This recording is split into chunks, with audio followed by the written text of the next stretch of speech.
Hello दोस्तों, स्वागत है एक बार फिर से आपका मेरे चैनल पे लीगल न्यूज 127 पे। पत्नी तलाक दे नहीं रही है तो पति केस कैसे जीते हैं। आज की वीडियो में मैं आपको ऐसे 7 तलाक के आधार बताऊंगी आपको, जो आपका यूज करके ना आप आसानी से तलाक दे सकते हैं, पत्नी तलाक चाहे या ना चाहे। जो 3 तरीके होते हैं, जो 3 आधार, वो लीगली तरीके होते हैं, और जो 4 होते हैं वो लीगल तो होते हैं बट प्रेशर तरीके से करते हैं, तो बहुत फायदे करेंगे। ऐसे तो होते हैं 11,000, बट मैं आपको टोटल है जो इस वीडियो में 7,000 बताऊंगी, 11 के भी नाम आपको बताऊंगी, तो आपको बहुत फायदा करेगा। तो चैनल पे नए जुड़े हैं तो चैनल को लाइक करना, शेयर करना, सब्सक्राइब करना बिल्कुल मत भूलिए, साथ ही बेल आइकन दबा दीजिए ताकि आपको टाइम टाइम से मेरे वीडियो की नोटिफिकेशन सबसे पहले मिलती है। तो सॉरी दोस्तों, बात करते हैं जब भी पति पत्नी में डिस्प्यूट करता है तो पति है जो इतना परेशान हो जाता है, भाई लाजमी सी बात है कि झूठे केसों में फंसाया गया है उसे, जो उसने चीज नहीं किया है वो उसके घर वालों को फंसाया गया है। अब वो चाहता है, उसने ठान लिया है कि भाई मुझे तलाक चाहिए। अब भाई तलाक तो इतना आसानी बात नहीं है कि तलाक मिला जाए, उसके लिए आधार होना चाहिए आपको और कानून की जानकारी पता होना चाहिए। जब कानून की जानकारी पता होगी जब तो आप डिवोर्स पिटिशन फाइल करोगे ना, वरना ऐसे गुस्से गुस्से में कर दोगे। आपसे पूछा जाएगा भाई किस लिए आप तलाक लेना चाहते हो, अब बताओ मुझे। आप वो साबित नहीं कर पाओगे, सबूत नहीं दे पाओगे, तो 2-3 साल केस चलने के बाद क्या होगा, डिवोर्स की पिटिशन कैंसिल हो जाएगी, डिसमिस हो जाएगा, तलाक नहीं मिलेगा। फिर आप बोलोगे भाई मुझे तो तलाक मिला ही नहीं, कोर्ट तो चाहता ही नहीं तलाक देना। तो ऐसा नहीं है, कोर्ट बिल्कुल चाहता है, बट आपको वो आधार तो प्रूव करना पड़ेगा, वो आपको बताना तो पड़ेगा ना कि आप क्यों तलाक लेना चाहते हैं। साबित ही नहीं कर पाओगे तो ऐसे कैसे तलाक मिलेगा। हर एक का एक कानून, एक तरीका, एक प्रोसेस होता है।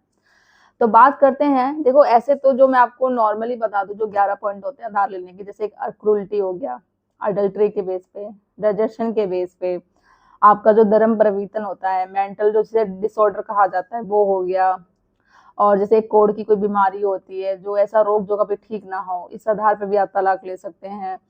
संसार को एक त्याग देना पूरी तरीके से, 7 साल लापता हो जाना, तो उस बेस पे उस पर्सन को है जो डेथ मान लिया जाता है, तो उस बेस पे आप तलाक ले सकते हैं।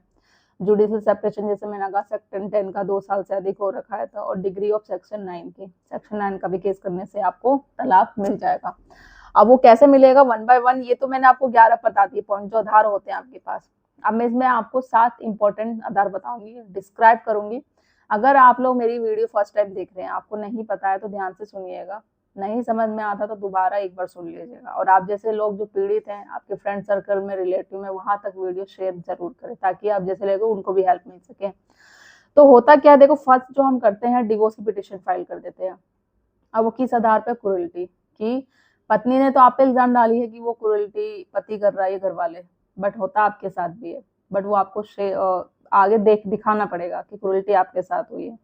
आपके साथ गाली गलौज करती है, आपके पेरेंट्स के साथ, आपके माँ बाप के साथ, तो उसकी वीडियो ऑडियो रिकॉर्ड करो और वो दिखाओ एग्जैक्टली हमने नहीं, इसने हमारे साथ क्रूरल्टी करी है, झूठे आरोप में इसने हमें फंसाया है। जो वो केस कर रही है 498 DV का, वो लास्ट में जब डिसमिस हो जाता है, झूठा साबित हो जाता है, तो उसमें मतलब भाई आपको झूठे आरोप में फंसाया गया, इतने साल आपके बर्बाद कर दिए गए, घर समाज सब में बेइज्जती हो गई, तो ये क्रूरल्टी तो हुई है। ये हो गया हमारा फर्स्ट।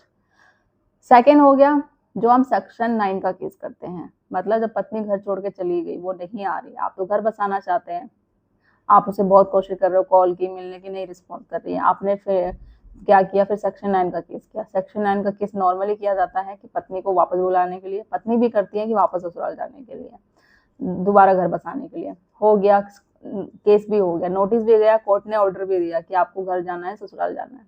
कोर्ट के बोलने के बाद भी पत्नी नहीं आई है, 1 साल हो गया ऐसे, 1 साल के बाद आपको डिग्री भी मिल गई, वो बिल्कुल आई नहीं, झूठे आरोप लगाई जा रही है, बट जब उसको बोलने के लिए बोला जा रहा है, रहने के लिए, वो रह नहीं रही है, बस बोलती है मैं मुझे जाना है कि पत्नी नहीं रखना चाहता। जब कोर्ट ने ऑर्डर दिया तो नहीं गई। इससे कोर्ट को भी साबित हो गया कि पत्नी सिर्फ सबक सिखाने के लिए उसने केसेस कर रखे हैं, वो एग्जैक्टली रहना नहीं चाहती, घर बसाना नहीं चाहती। पति तो यहाँ पूरी अपनी कोशिश कर रहा है, सेक्शन 9 का भी केस किया, बट वो नहीं गई वापस। डिग्री मिल जाएगी, सेक्शन 9 का डिग्री मिलने के बाद ये ऑटोमेटिक डाइवोर्स में कन्वर्ट हो जाएगा, आप डिवोर्स की पिटिशन फाइल कर सकते हो। ये एक एज ए एविडेंस बहुत बड़ा काम आएगा, जिस बेस पे आपको तलाक मिल जाएगा। दूसरा होता है, देखो तलाक लेना जब मुश्किल हो जाता है ना, ये जो मैं ग्राउंड आपको बता रही हूँ सारे एक तरफा के हैं, कि पत्नी तो नहीं चाहती ना साथ में रहना ना तलाक देना। प्रॉब्लम आप लोगों पे आती है कि एक तरफा जो तलाक है, तो कैसे लिया जाए, उसको म्यूचुअल कैसे बनाया जाए, या म्यूचुअल ना होकर भी एक तरफा को कैसे लिया जाए, ये है।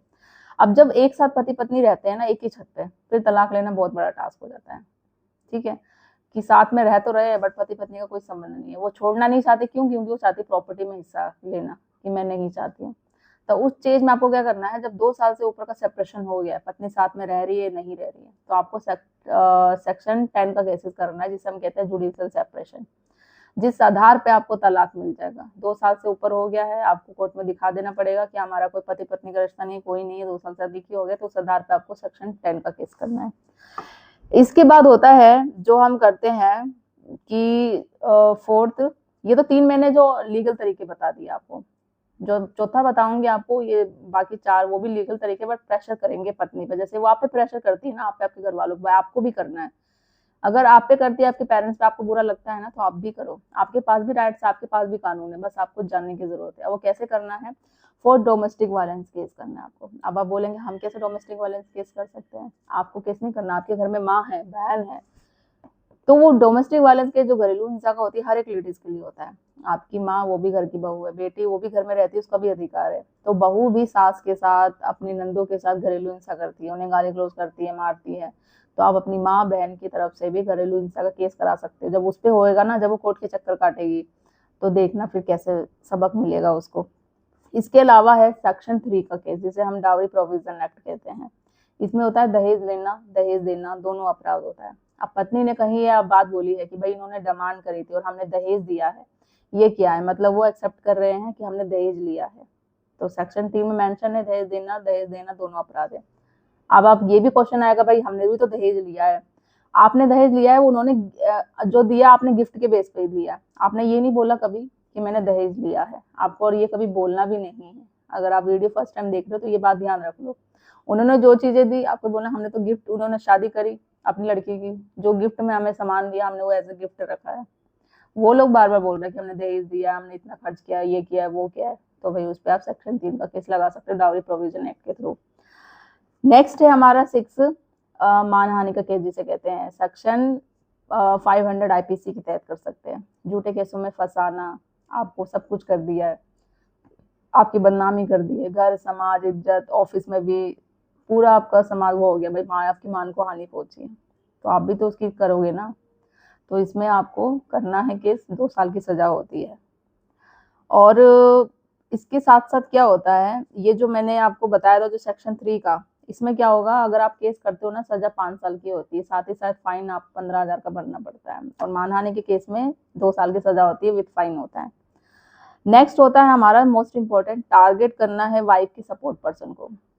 मतलब कि जब वाइफ ये जो केसेस कर रही है, लड़ रही है, सब कुछ कर रही है, एडवोकेट हायर कर रही है, उसकी फीस दे रही है इतनी हाई हाई, हर एक प्रेजेंट डेट पे खड़ा कर रही है वकील को, तो ये किसी सपोर्ट पर्सन की वजह से कर रही होगी, जिसकी अच्छी खासी इनकम होगी, चाहे उसके फैमिली में उसके फादर हो, ब्रदर हो, कोई भी हो। तो सपोर्ट पर्सन को आपको टारगेट बनाना है, उस पर केस करना है। जिस तरीके से वो आपके माँ बाप के केस करती है, तो आप ढूंढो उसका सपोर्ट पर्सन कौन है, उसकी माँ है, बाप है, भाई है, कुछ जो भी है, तो उसको टारगेट बनाओ, उस पर केस करो। अब आप बोलेंगे कैसे? है आपके पास ऑप्शन। उसके सपोर्ट पर्सन के फैमिली में से कोई होगा, वो आपके साथ धमकियां देते होंगे, गाली गलौज करते होंगे, 504, 503, ये सारे केसेस होते हैं, बहुत सारे हैं केसेस।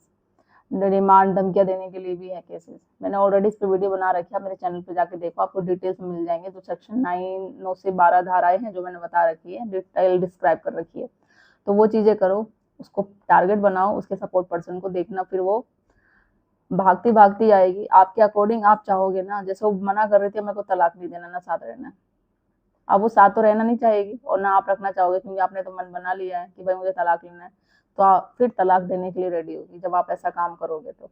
और जो आप चाहोगे, मेंटेनेंस चाहते हो, तो वो बोलेगी देना है मेंटेनेंस दे दो, नहीं तो कोई बात नहीं, आपके अकॉर्डिंग करेगी। मान के चलो 0 अमाउंट पर सेटलमेंट होगा आपका और तलाक भी मिलेगा। तो ये तरीके हैं, 7 कानूनी तरीके जो मैंने आपको बताए हैं, 7 आधार हैं जिससे आप केस जीत सकते हैं और आपको तलाक भी मिलेगा बिना पत्नी के परमिशन की। उसके पीछे पीछे भागने की जरूरत नहीं है, उससे रिक्वेस्ट करने की कोई जरूरत नहीं है, बस ये तरीका पता होना चाहिए। ये है, और भी कुछ इससे रिलेटेड, आप अपने केस से रिलेटेड समस्या, आप कोई गाइडेंस चाहते हैं तो कमेंट में करके जरूर पूछिएगा, या अपॉइंटमेंट करके फुल केस की डिटेल जान के आप लीगल गाइडेंस ले सकते हैं, एडवाइस ले सकते हैं। आशा करती हूँ वीडियो अच्छी लगी होगी, तो ज़्यादा से ज़्यादा लोग तक शेयर कर दीजिए, चैनल को सब्सक्राइब करना बिल्कुल नहीं। जल्दी मिलती हूँ एक ऐसी इन्फॉर्मेटिव वीडियो के साथ, तब तक के लिए थैंक यू।